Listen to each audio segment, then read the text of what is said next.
theory called Azania critical theory. Azania is a Pan-African word for South Africa.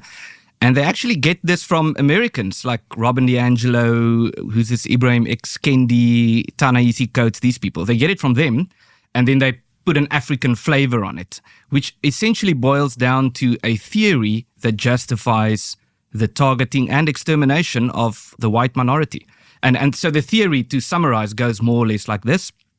There's an African term called ubuntu, which means brotherliness, or it's about your internal humanity. It's a Zulu term. And the theory goes that white people are incapable of having ubuntu. But ubuntu is the essence of humanity. So if you don't have it, you're not truly human. So it boils down that the logical conclusion is that if you kill a white person, then you did not actually commit murder. So this is not widely believed in South Africa, but this is taught at universities by university professors, and it's certainly believed by radical elements. It's a predicate for genocide. I mean, it's always the same in we're watching it in parts of the world now. They're not fully human, right? So we can kill them because they're fully human. Then it's of course a grave sin to kill them. Yeah, well, we've always been saying that there's not a genocide in South Africa, looking at what happened in Rwanda and so forth. It's not the same thing. But it is very alarming to look at some of these claims that are being made and to compare that to what was made in Rwanda. Every country, and genocide broadly defined, an attempt to eliminate a group of people on the basis of their race or ethnicity.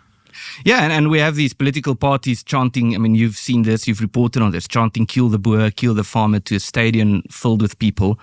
And it's not just rhetoric, so they would say, no, it's just a metaphor. But it's preceded by a speech about how white people are criminals and should be treated like criminals, how everything they have is illegitimate and stolen, in which people are encouraged to go and invade their farms and so forth.